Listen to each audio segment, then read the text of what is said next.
시청자 여러분 안녕하십니까? 뉴스스타트 1부 시작합니다.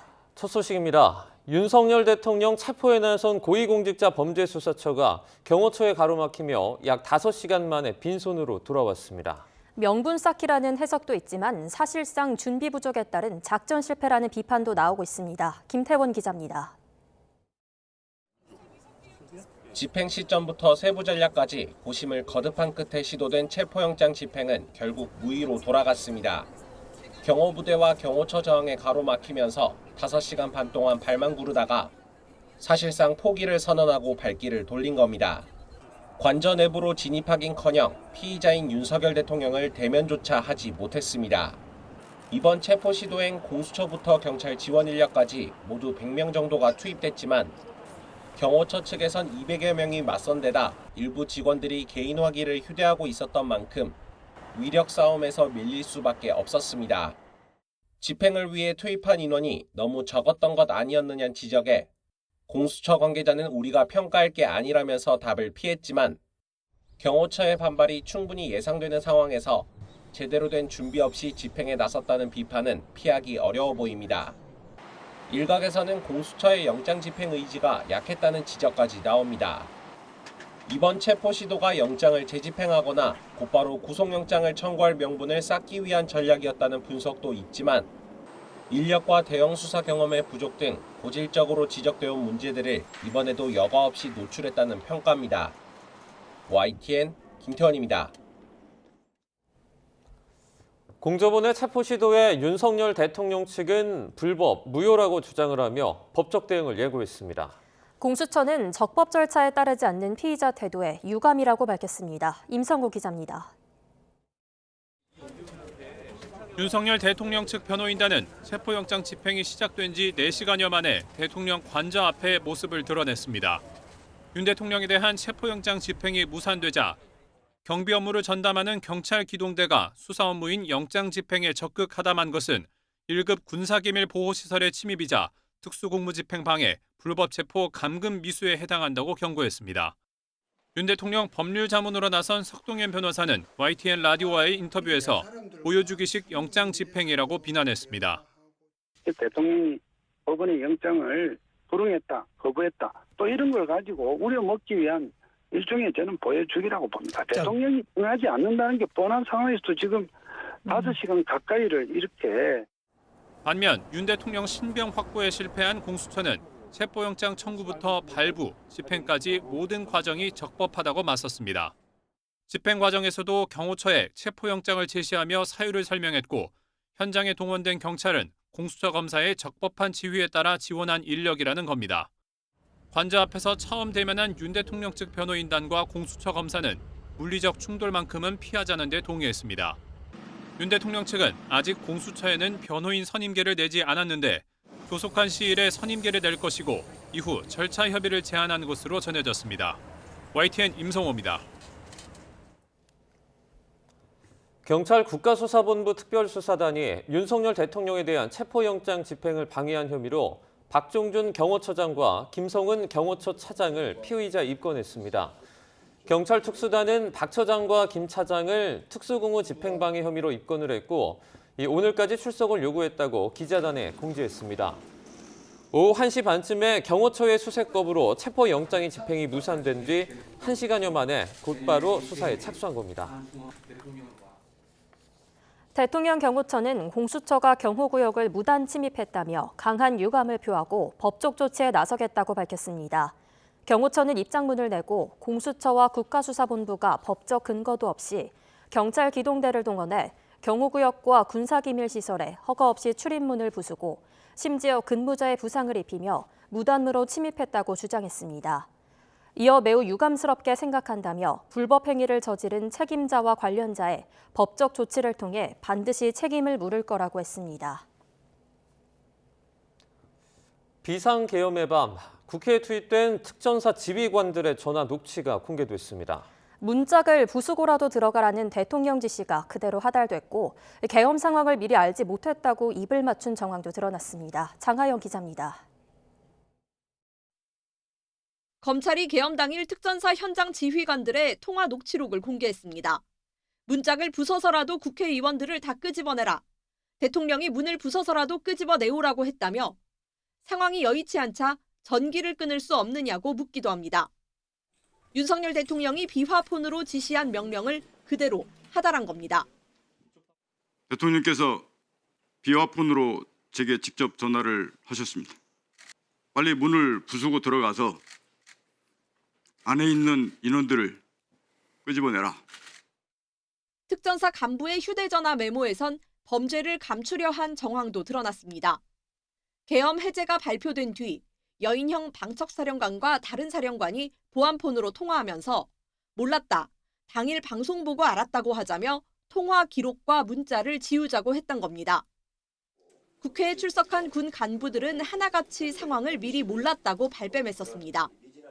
계엄사령관, 계엄 부사령관, 여기 수방사령관 다 TV 보고 알았다고 처음에 답변했어요. TV 보고 비상계엄을 아신 사람 손들어 보십시오. 창피한 줄 아세요, 다들. 검찰 특수부는 박안수 전 계엄사령관과 곽종근 육군 특수전 사령관을 내란 중요임무 종사와 직권 남용 혐의로 구속 기소했습니다. YTN 장하영입니다. 윤석열 대통령 탄핵 심판 사건을 심리 중인 헌법재판소가 매주 화요일과 목요일 주 2회씩 변론 절차를 진행할 예정입니다. 헌법재판소는 오는 14일과 16일을 각각 1차, 2차 변론 기일로 지정했습니다. 또 3차 기일은 21일, 4차 기일은 23일, 5차 기일은 다음 달 4일로 각각 정해서 통지했습니다. 윤석열 대통령 측이 헌법재판소에 낸 답변서를 통해 탄핵 심판 자체가 필요하지 않다고 주장했습니다. 윤 대통령 측은 답변서에서 비상계엄 선포 이전으로 모든 것이 회복돼 보호할 이익이 없어졌으므로 헌법재판소의 심판 필요성이 없다고 밝혔습니다.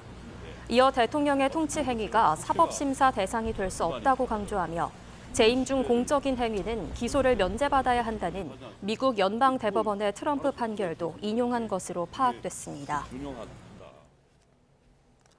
당 쇄신과 국민 신뢰 회복을 내세우며 비대위 체제를 출범시킨 여권이 이 시작부터 넘기 힘든 암초에 부딪혔습니다. 내란 혐의 수사에 윤 대통령의 버티기 논란이 그건데 강성 지지층과 차가운 일반 민심 사이 딜레마에 빠진 여권이 조기에 출구 전략을 찾을 수 있느냐가 관건으로 보입니다. 박광열 기자입니다.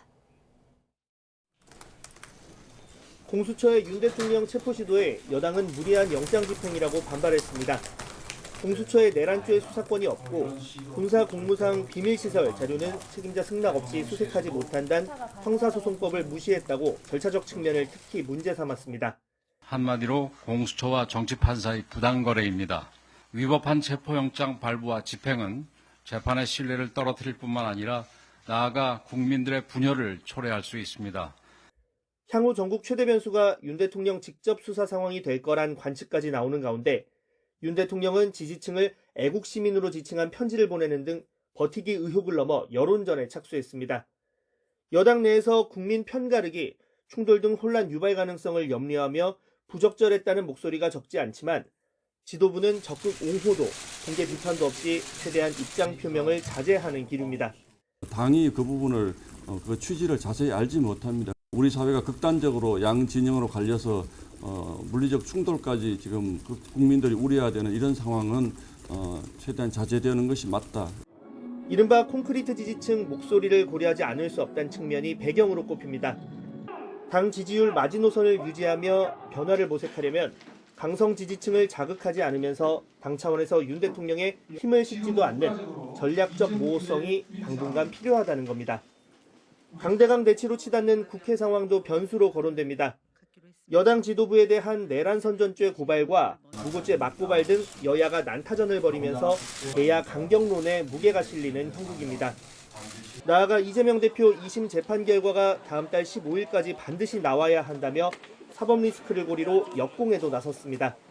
윤석열 대통령 영장심사는 신속하게 진행하면서 이재명 대표 재판을 지연시킨다면 사법부의 공정성에 대한 신뢰는 흔들릴 수밖에 없습니다. 다만 조기 대선 가능성을 현실적으로 배제할 수 없는 가운데 대통령과의 관계 재정립이란 숙제는 여전하다는 분석도 많습니다. 중도, 수도권, 청년을 향한 외연 확장 등 야당과의 표심 경쟁에서 약한 고리로 작용할 수밖에 없다는 우려입니다. 제발 지금이라도 당은 대통령하고 확실하게 절연을 하고 당은 진지하게 반성하고 사죄를 드리고 새로운 보수의 길을 찾아가면서 보수를 재건을 해야 되는데 대통령 수사와 탄핵 심판이 속도를 낼수록 국민의힘으로선 동행이냐 결별이냐 선택을 강요받을 가능성이 적잖은데 출구 전략 마련을 위한 골든타임이 그리 길지 않을 거란 우려도 나옵니다. YTN 박광렬입니다. 윤석열 대통령 수사와 탄핵 심판 절차의 속도가 붙으면서 대선 시기에도 더 빨라지는 것 아니냐는 분석이 나오고 있습니다. 일단 탄핵 정국의 반사이익이 더해지며 민주당 이재명 대표가 높은 지지를 받는 형국인데요. 대세로는 계속될 수 있을까요? 정인용 기자입니다. 이재명 대표는 지난달 29일 제주항공 여객기 참사 당일부터 닷새 연속 무안국제공항을 찾았습니다. 현장에서 사고 수습 상황을 살피면서 즉각적이고 구체적인 유족 지원에 나서기 위해서였습니다.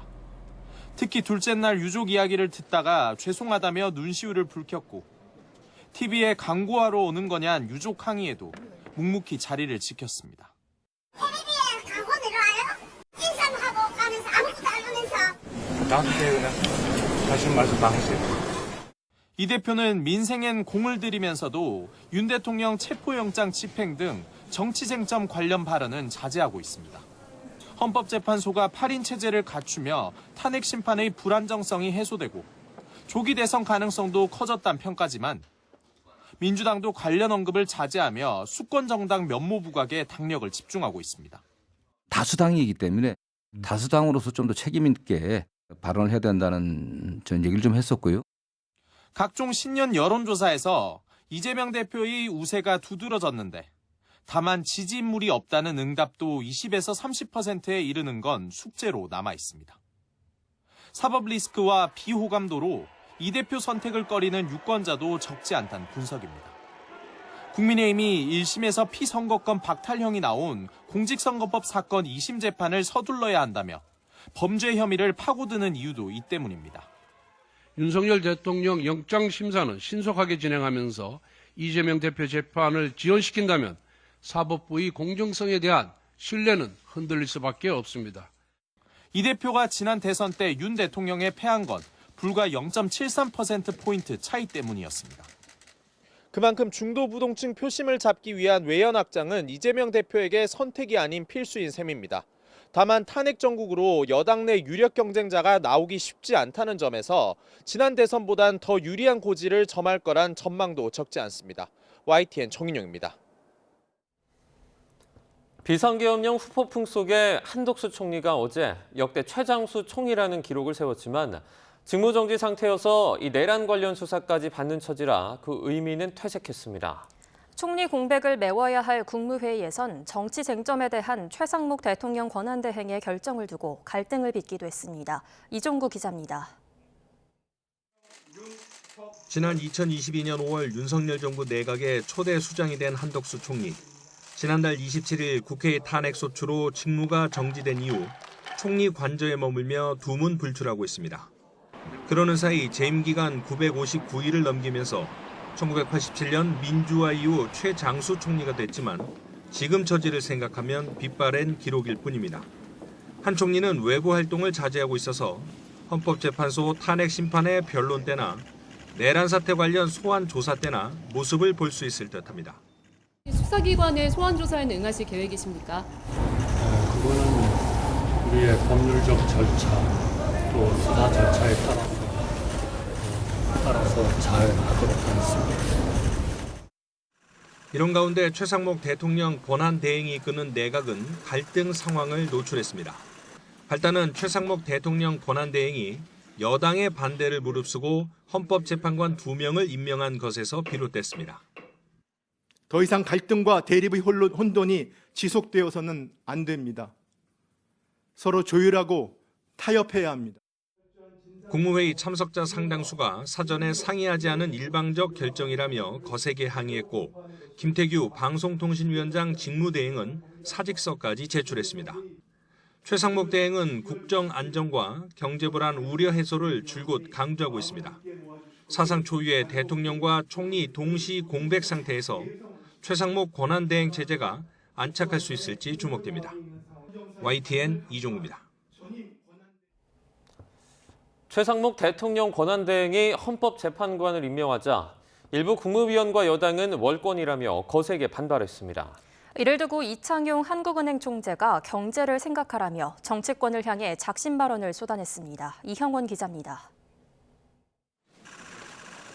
최상목 대통령 권한대행은 지난해 마지막 날 헌법재판관 2명을 임명했습니다.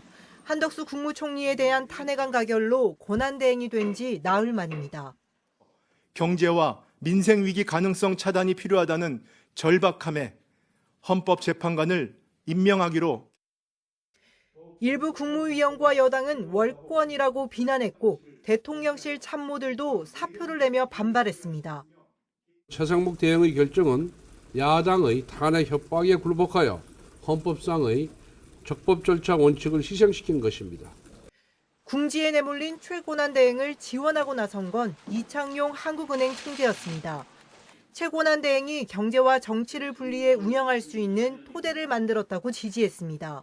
그러면서 국가 신용등급은 한 번 내려가면 올리기 어렵다며 국무위원들이 고민을 좀 하면서 이야기하라고 쏘아붙였습니다.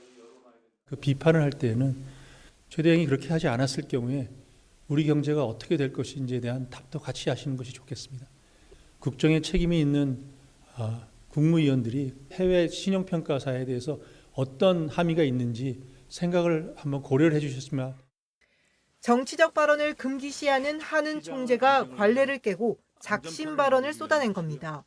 이후 이복현 금융감독원장도 최권한대행이 경제 시스템을 정상적으로 이끌 수 있도록 지원하겠다며 힘을 실었습니다.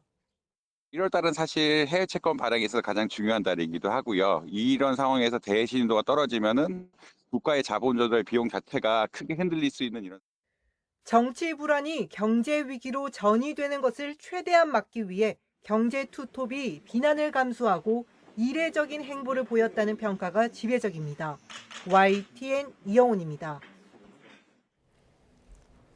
전국 혼란이 한 달 넘게 이어지며 올해 11월 경주에서 개최될 아시아태평양 경제협력체, 즉 에이펙 정상회의에 대한 우려가 커지고 있습니다. 경상북도는 에이펙 회원국이 보는 불안한 시선을 불식시키기 위해 국회에 사절단을 요청했습니다. 이훈재 기자입니다. 지난해 11월 페루 리마에서 열린 에이펙 정상회의. 의장국인 페루 디나 볼루아르테 대통령 옆에 윤석열 대통령이 앉았습니다. 이 자리에서 의장국 지위를 넘겨받으면서 올해 에이펙의 경주 개최가 확정됐습니다. 하지만 계엄으로 시작된 전국 소용돌이 속에 정상 개최에 대한 우려가 커지고 있습니다. 대외 관계가 흔들리고 정부의 준비 과정도 쉽지 않을 거라는 걱정입니다. 외교부는 에이펙 개최 주체는 대통령 개인이 아닌 대한민국이라며 정상 개최에 문제가 없다고 강조했습니다. 숙박이나 회의시설 준비도 계획대로 되고 있다고 덧붙였습니다. 국빈용 숙소 준비와 관련되는 숙박시설 준비를 회의 전까지 마무리하기 위해서 현재 공사가 현장에서 한창입니다. 전시장, 미디어 센터, 그다음에 정상회의장 관련해서는 모든 역량을 쏟아부어서 차질 없이. 국내 정세에 대한 다른 나라의 우려를 싣기 위해 국회가 정부와 힘을 합쳐 사절단을 꾸려야 한다는 목소리도 나옵니다. 특히 외국에서도 정상화될 건지 걱정들 하는 이야기가 들립니다. 이것을 불식시키기 위해서 여야 정이 21개국을 대상으로 사절단을 파견해서 에이펙 꼭 참석하도록 하고. 당장 다음 달 21개국 고위 관리 2천여 명이 경주에서 의제 협상을 위한 회의를 시작하는 상황. 어려움을 이겨내고 에이펙을 제대로 치러낼 수 있을지 향후 준비 과정에 관심이 쏠립니다. YTN 이윤재입니다.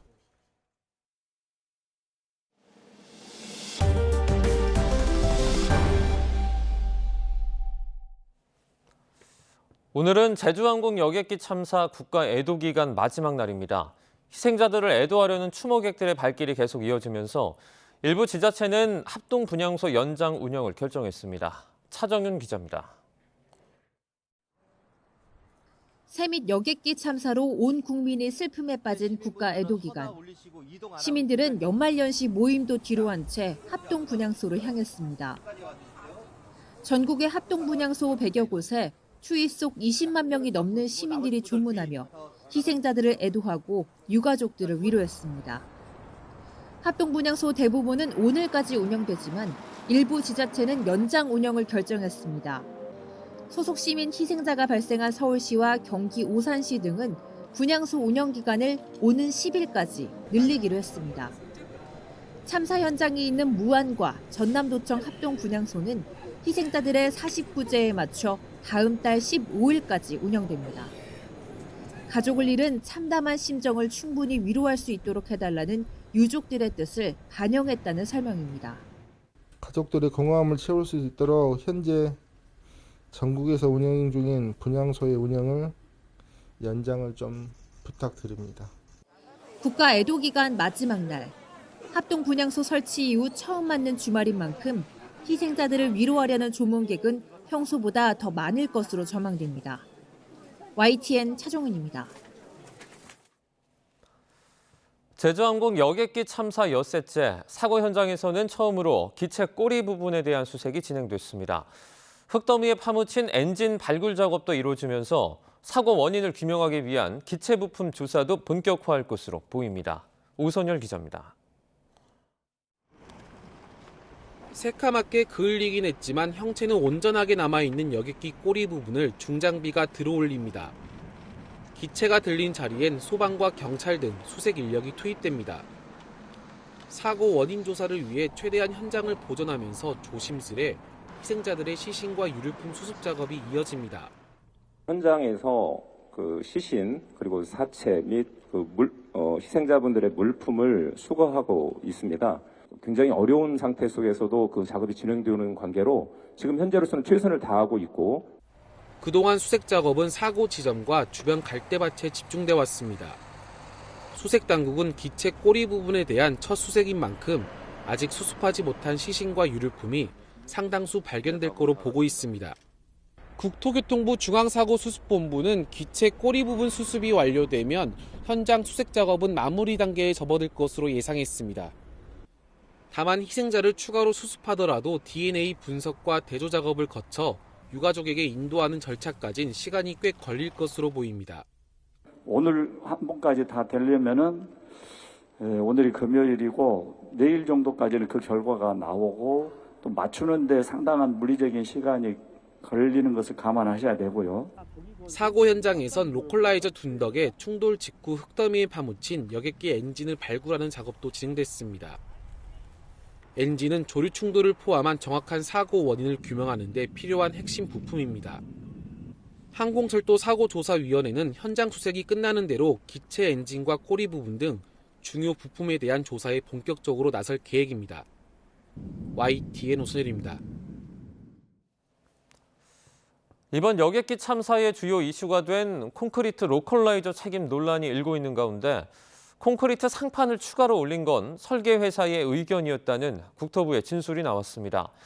사실 여부는 아직 확인되지 않았는데 사실이라고 해도 발주처인 한국공항공사와 사업을 승인한 국토부는 책임에서 자유롭지 못할 것으로 보입니다. 김기봉 기자입니다. 무안공항 계량공사에서 콘크리트 상판을 올린 건 설계 회사의 제안이었다고 국토부가 전했습니다. 공사를 발주한 한국공항공사는 안테나와 마스터, 금속 레일 등 윗부분에 대한 보강을 주문했지만 설계 회사가 이 공사를 위해서는 집안 보강이 필요하다며 이런 제안을 했다는 것입니다.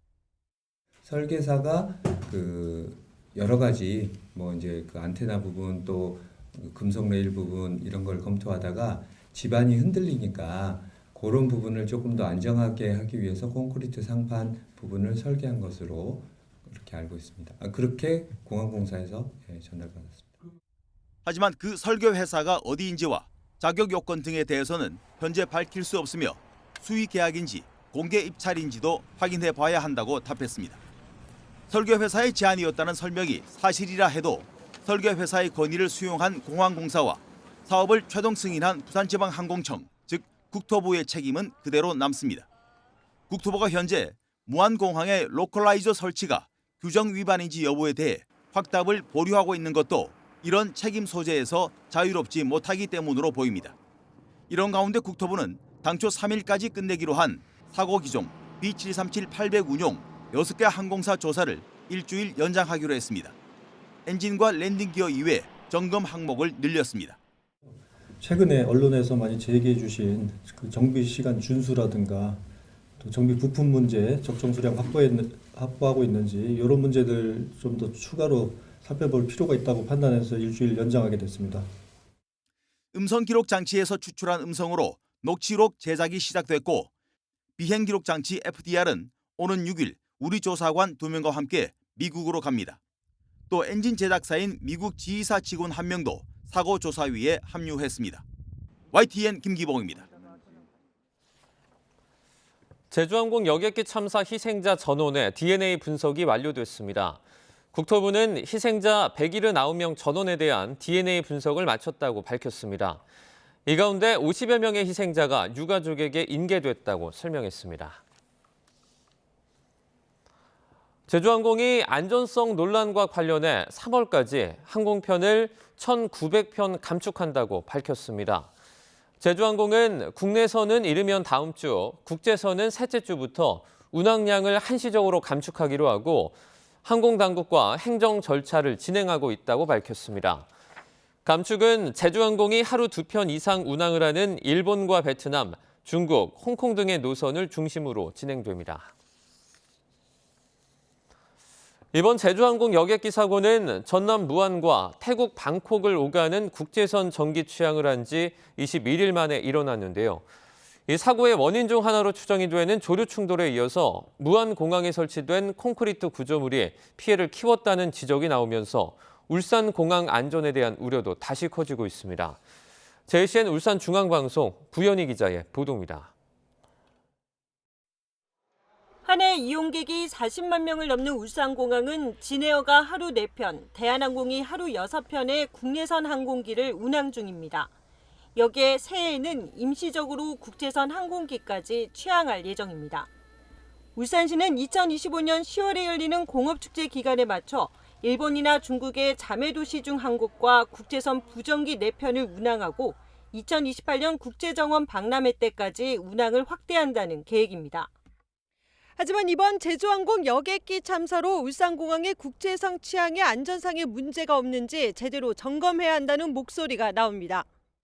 떼까마귀가 자주 출몰하는 울산공항은 이번 참사의 원인 중 하나로 추정되는 조류 충돌이 최근 5년 동안 13차례 발생했습니다. 조류 충돌 발생률이 전국 공항 중 4번째로 높은데 여기에 울산공항의 활주로 길이는 2,000m로 국내 공항 중 가장 짧습니다. 이 때문에 180석 이하 규모의 중소형 여객기만 운항할 수 있는데 현재 울산공항을 오가는 진에어 항공기도 이번에 사고가 난 제주항공 여객기와 동일 기종입니다. 이렇다 보니 국제선 취항 시 선택할 수 있는 여객기 기종이 한정돼 있다는 게 울산시의 고민입니다. 항공기 크기가 조금 한정이 돼 있죠. 지금 비행기들이 다 대한항공이나 진에어나 그 비행기를 가지고 이제 수없이 많은 운행을 했고 유지하면서 부정기편을 운영을 해야 되지 않을까. 울산공항 활주로의 종단 안전구역도 200m로 최소 90m 이상 확보해야 한다는 기준을 충족하고는 있지만 인천공항과 제주공항보다 짧고 이번에 사고가 난 무안공항과 비슷합니다. 다만 이번 사고에 피해를 키웠다는 지적을 받고 있는 활주로보다 높은 콘크리트 구조물은 울산공항엔 없는 것으로 확인됐습니다. 울산공항 자체가 활주로 종단에 없습니다. 평지입니다. 우리 로컬라이에 설치되어 있는 그 높이가 똑같기 때문에 그 둔턱이나 이런 건 없습니다. 하지만 국제선 항공기 운항에 반드시 필요한 급유 시설과 열화상 조류 탐지기가 없다는 건 불안 요소입니다. 울산시는 정기 노선이 아닌 임시 노선이지만 국제선 취항에 문제가 없도록 안전시설물 보강 등을 정부에 적극 건의하겠다고 밝혔습니다. JCN 뉴스 구현입니다. 최근 독감 유행이 심상치 않습니다. 독감 의심 환자가 3주 만에 9배 넘게 급증했는데요. 방역당국은 어린이와 65세 이상 어르신 등 고위험군의 경우 지금이라도 백신을 꼭 맞으라고 당부했습니다. 이문석 기자입니다. 독감이 비상입니다. 지난주 표본감시 대상 병원 300곳에서 외래 환자 1,000명당 독감 의심 환자가 73.9명 발생했습니다. 환자 1000명에 7.3명에서 매주 가파르게 상승하더니 3주 만에 9배 넘게 급증한 겁니다. 이 수치는 주간 단위로 지난 2016년 86명대를 기록한 이후 가장 많습니다. 7세에서 18세까지 초중고학생 발생률이 제일 높았는데 모든 연령층에서 환자가 는 거로 나타났습니다. 상황이 심상치 않자 방역당국은 지난달 20일 전국에 인플루엔자 유행주의보를 발령했습니다. 하지만 고위험군으로 무료 국가 예방접종 대상인 어린이와 65세 이상 성인에서 백신 접종률이 오히려 지난해 같은 기간보다 하락한 거로 조사됐습니다. 방역당국은 국내 유행하는 인플루엔자 바이러스가 현재 접종 중인 독감 백신주와 매우 유사해 백신을 맞으면 충분히 예방 효과가 기대된다고 강조했습니다. 봄철까지 독감이 지속할 거로 보여 고위험군은 늦었다 생각하지 말고 지금이라도 꼭 백신을 맞으라고 당부했습니다. 특히 65세 이상 어르신, 임산부, 어린이 등 면역력이 약하신 분들은 적극적으로 예방접종에 참여해 주시기를 부탁드립니다. 또한 감기 증세가 있으면 마스크를 착용하고 기침 예절을 지키는 등 기본적인 호흡기 감염병 예방 수칙을 잘 지켜달라고 요청했습니다. YTN 이문석입니다. 정치적 불확실성으로 새해 우리 경제 전망에도 먹구름이 가득하지만 그나마 환율의 영향을 덜 받고 선전하는 업종도 있습니다. 바로 베이커리와 화장품 산업인데요. 지난해 수출이 눈에 띄게 성장하며 새해에도 기대감을 높이고 있습니다. 오동건 기자가 취재했습니다. 갓 구운 빵들로 손님맞이를 끝낸 K빵집. 외국인 관광객도 다양한 한국식 빵들에 손이 갑니다. 韓国のパンは種類が多いし、美味しいパンが本当に多い。 한국을 방문한 관광객들 사이에서 입소문을 타면서 K베이커리의 인기가 올라가고 있습니다. 또한 빵을 주식으로 삼고 있는 북미에서 크루아상과 페스츄리 제품이 인기를 얻으면서 실제 수출 성적으로도 이어지고 있습니다. 지난해 1월부터 11월까지의 베이커리 수출액은 1년 전보다 8% 늘어나면서 사상 최대를 기록했습니다. 특히 붕어빵, 호빵 등이 해외에서 인지도를 높이며 수출 성적을 이끌었습니다. 제과업계라고 한다면 밀과 같은 각종 식료품 원자재를 미리 사와서 재고분을 축적해놨기 때문에 강달러로 바뀌는 과정에서 추가적으로 수입을 하지 않고 수출로만 계속 매출을 일으키는 과정이기 때문에 강달러에 따른 채산성 확보가 가능하고요. 우리 화장품 산업도 수입 원료 가격 상승이라는 부담을 북미 시장에서의 선전으로 이겨내고 있습니다. 북미 최대 쇼핑 시즌인 블랙 프라이데이 때 아마존에서 우리 브랜드가 올린 매출은 70%에서 300%까지 크게 늘었습니다. 아무래도 단가가 이제 환율이 좀 올라가면 가격 자체가 달러 표시로 돼 있기 때문에 좀 내려가거든요. 한국 경제 앞날은 여전히 안개 속이지만 고환율 영향에서 상대적으로 자유로운 K뷰티와 베이커리 산업이 또 다른 수출 효자를 꿈꾸고 있습니다. YTN 오동건입니다. 3선째인 강원 양양군수와 동해시장이 뇌물수수 혐의 등으로 잇따라 구속됐습니다. 반복되는 권력형 비리와 비위 행태에 주민들은 실망을 넘어 강한 분노를 드러내고 있습니다. 송세혁 기자가 취재했습니다. 여성 민원인 A씨에게 금품을 받고 강제 추행한 혐의를 받는 3선 김진아 양양군수. 구속 전 피의자 신문에 출석한 김 군수는 취재진 질문에 아무 대답도 하지 않았습니다. 혐의 인정하십니까? 안마의자 왜 받으셨어요? 법원은 증거인멸 우려가 있다며 김 군수의 구속영장을 발부했습니다. 뇌물을 주고 성추행 관련 영상을 이용해 김 군수를 협박한 혐의를 받는 민원인 A씨도 함께 구속됐습니다. 이번 김 군수의 구속은 다음 달쯤으로 예상되는 주민 소환 투표에도 큰 영향을 미칠 것으로 보입니다. 앞서 3선째인 심규원 동해시장도 지난달 뇌물수수 혐의로 구속돼 재판에 넘겨졌습니다.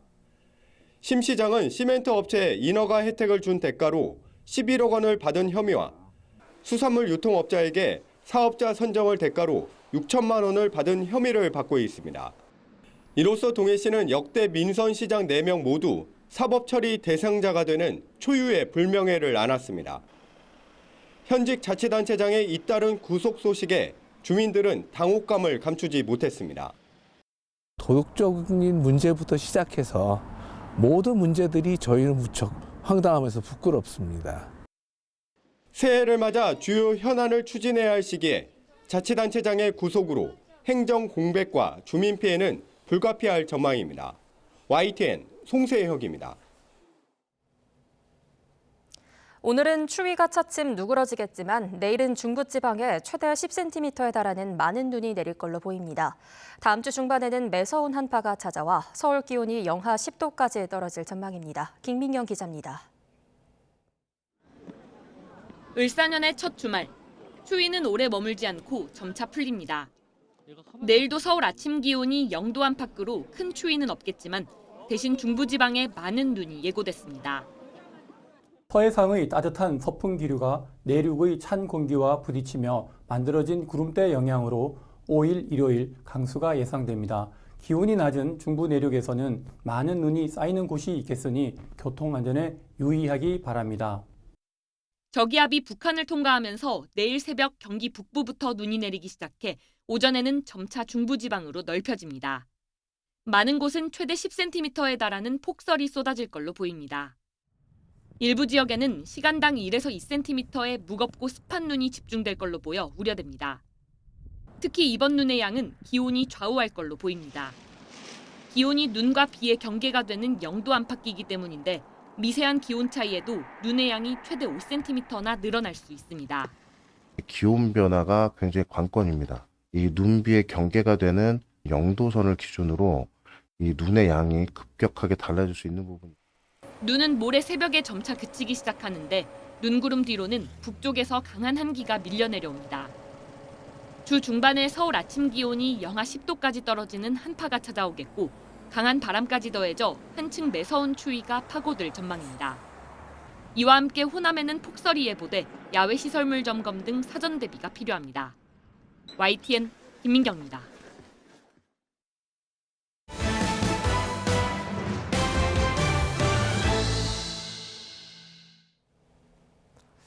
미국 트럼프 2기 정부의 실세로 부상한 테슬라 최고 경영자 일론 머스크가 유럽 각국 정치 세력의 지지를 표하며 현 지도자들을 저격하는 행보를 이어가고 있습니다. 외국 인사로서의 정치 개입이 선을 넘었다는 비판이 나오는 가운데 트럼프 정부 출범 후에는 더 큰 영향을 미치는 게 아니냐는 관측도 제기됩니다. 런던에서 조수연 특파원이 보도합니다. 미국 트럼프 2기 행정부의 정부 효율부 공동수장에 내정되며 실세로 떠오른 일론 머스크. Your money is being wasted and the Department of Government Efficiency is going to fix that. 머스크의 입김이 세지면서 일각에서는 머스크가 대통령이냐는 말까지 나오자 트럼프 당선인이 직접 진화에 나선 적도 있었습니다. He can't be. He wasn't born in this country. Now, he's a great guy and we want to have him. 기업인을 넘어 미국 정부에서 공적 역할을 맡을 머스크가 최근 유럽 정치권에도 보폭을 넓히며 거침없는 행보를 이어가고 있습니다.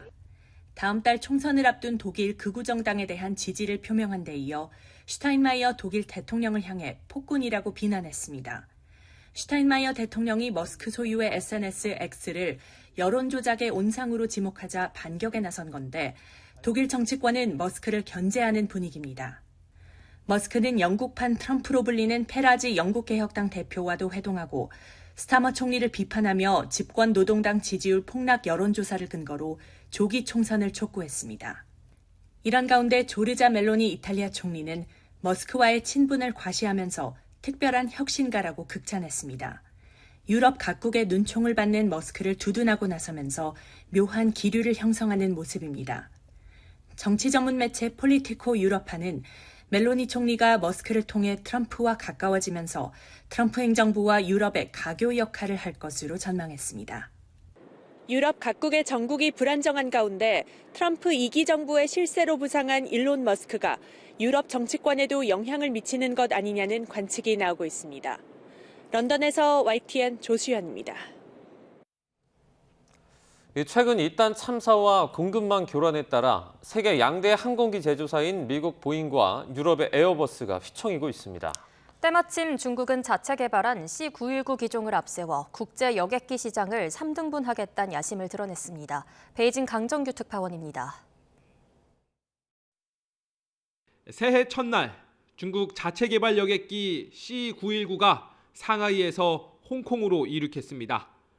2022년 3월 보잉 737-800기종 추락사고를 겪었던 동방항공의 정기편에 취항한 겁니다. 중국 본토를 벗어나 국제선에 투입된 건 이번이 처음입니다. 正好这次有机会，然后也抢到票了，就是想作为一个比较独特的新年意义，同时也是相当于作为历史一个见证。 C919 제조사인 중국 상용항공기 공사는 올해를 해외 진출 원년으로 삼겠다는 계획입니다. 작년 5월 첫 운항 이후 누적 승객 100만 명을 돌파했고 3대 국유 항공사에 16대를 납품했습니다. 이어 올해 유럽 인증 획득과 내년 동남아 진출을 목표로 홍콩과 싱가포르에 지사도 설립했습니다. 경쟁 기종인 미국 보잉 737과 유럽 에어버스 320에 비해 20% 이상 저렴한 가격이 무기입니다. 특히 이딴 기체 결함과 참사로 신뢰가 추락한 보잉, 또 에어버스의 생산 차질은 호재로 작용하고 있습니다.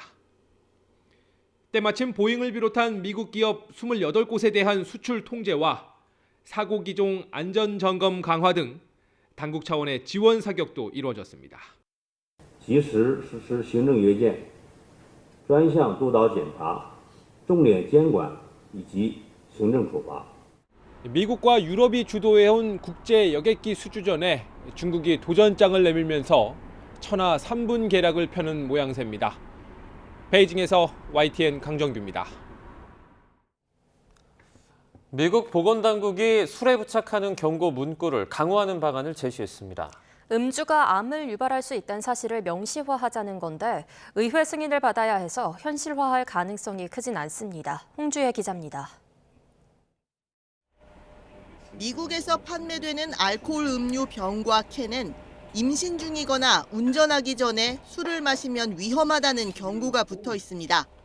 지난 1988년 채택된 뒤로 내용이 바뀐 적은 한 번도 없습니다. 미국인들의 국가 주치의로 불리는 비백 머시 의무총감이 새로운 제안을 내놨습니다. 알코올이 암을 유발할 수 있다는 문구도 용기에 부착하자는 겁니다. 음주와 관련해 미국에서만 해마다 암 10만 건이 발병하고 암 환자 2만 명이 목숨을 잃는다는 자료를 근거로 들었습니다. 그러면서 알코올과 관련된 교통사고로 연평균 13,500명이 숨지는 것과 비교하면 피해가 더 크다고 강조했습니다. 반응은 엇갈립니다. Well, I think even though it might not help, it might make people stop and, take a second thought about it. So in that respect, it may help a little bit. I'm a smoker myself, and the warnings haven't put me off at all. Because it's an addiction, so if you're going to do it, you're going to do it regardless of any warnings. 암 위험 경고 라벨을 알코올 음료에 붙이려면 의회 승인을 받아야 합니다. 그러나 주류 업계가 매년 3천만 달러, 우리 돈으로 440억 원을 로비에 쏟아붓는 만큼 의회 통과가 순탄치 않을 거란 전망도 나옵니다. YTN 홍주혜입니다.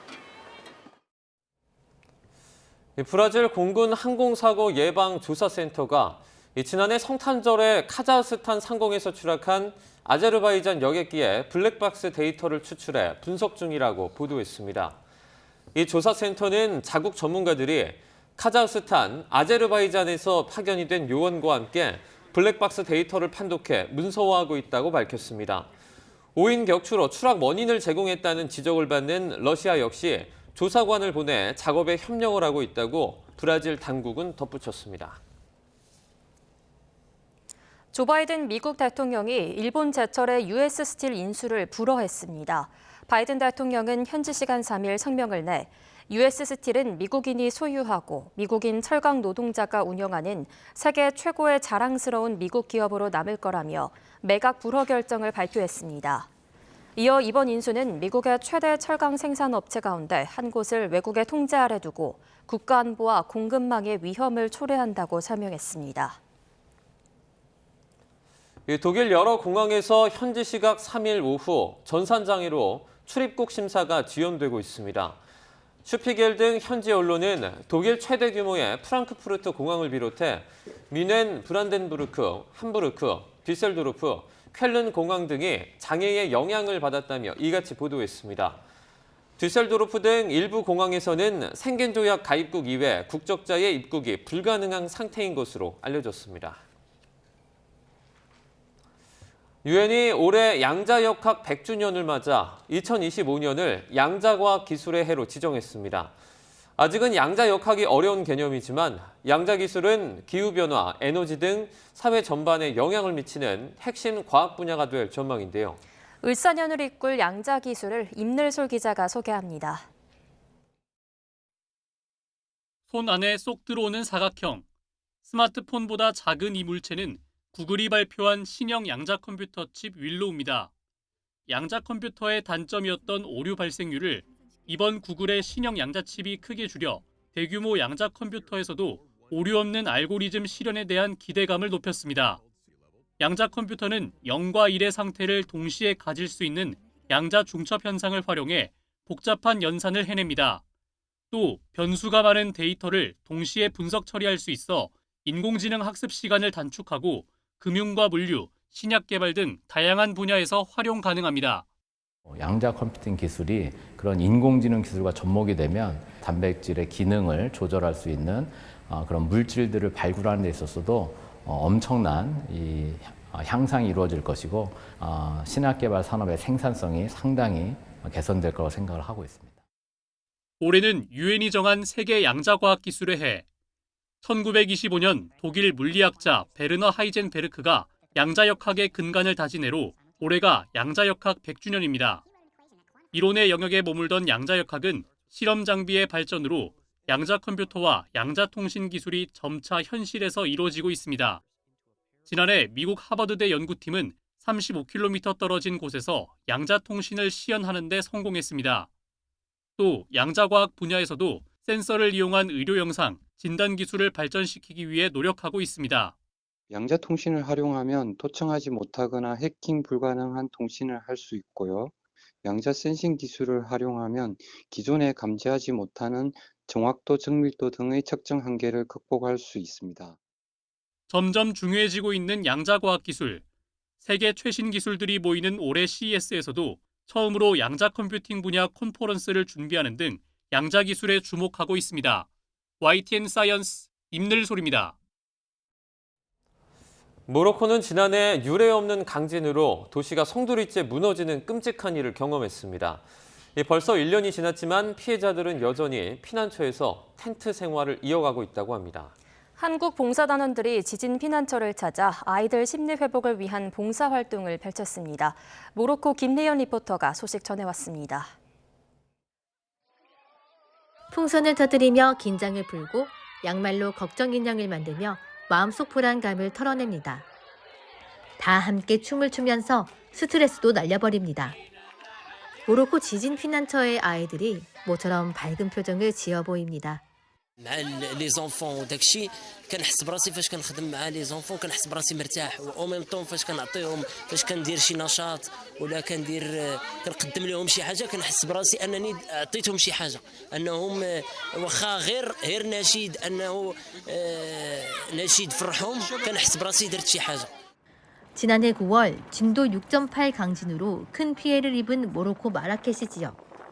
특히 산간에 위치한 흐세인 마을은 지진 이후 낙석의 위험으로 거주가 금지되고 있습니다. 한순간에 삶의 터전을 잃은 주민들은 일상으로 돌아갈 날만 하염없이 기다리며 텐트 생활을 이어가고 있습니다. 전체 주민 251명 중 어린이와 청소년은 77명. 갑작스러운 재난을 맞닥뜨린 아이들은 성인보다 더 큰 트라우마와 심리적 피해를 호소합니다. Actually, they have no suitable circumstances to live, especially the absence of good houses, also the circumstances of schooling and. 이런 상황에서 코이카 봉사단이 피난민들에게 심리적 회복과 안정을 주기 위한 흐세인 마을 미소 되찾기 봉사활동에 나섰습니다. 봉사단은 1살부터 15살까지 다양한 나이대의 아이들을 위해 맞춤형 활동을 준비하는 등 많은 노력을 기울였습니다. 아이들이 심리 회복을 할 수 있도록 스토리텔링 같은 구연 동화를 준비를 했고 긍정적인 에너지를 표출할 수 있도록 다양하게 운동과 같은 공놀이, 여러 한국의 전통적인 게임, 태권도 같은 활동적인 활동을 준비했습니다. 봉사단원들은 이번 활동을 통해 지진 피해자들이 하루빨리 상처를 극복하고 건강과 일상을 되찾을 수 있길 바란다고 전했습니다. 모로코에서 YTN 월드 김래연입니다. SRT 운영사 SR이 이달 13일부터 4일간 설 명절 승차권 예매를 온라인과 전화로 진행합니다. 예매 대상 열차는 이달 24일부터 2월 2일까지 10일간 운행하는 SRT의 모든 열차가 대상입니다. 먼저 13일과 14일에는 경로, 장애인, 국가유공자 고객을 대상으로 전용 홈페이지를 통한 온라인 예매와 전화 예매를 합니다. 이어 15일과 16일은 교통약자를 포함해 전 국민 대상으로 승차권 예매를 하는데 이때는 전화 예매는 안 되고 온라인으로만 가능합니다. 지난해 티켓 예매액이 가장 많은 뮤지컬은 알라딘인 것으로 집계됐습니다. 공연예술 통합 전산망을 보면 2024년 한 해 동안 티켓 예매액이 가장 많은 뮤지컬은 알라딘이고 2위는 프랑켄슈타인인 것으로 잠정 집계됐습니다. 디즈니의 동명 애니메이션을 바탕으로 만든 알라딘은 지난해 11월 국내에서 처음 공연을 시작해 김준수와 정성화, 장원영, 이성경, 민경화 등이 무대에 오르고 있습니다.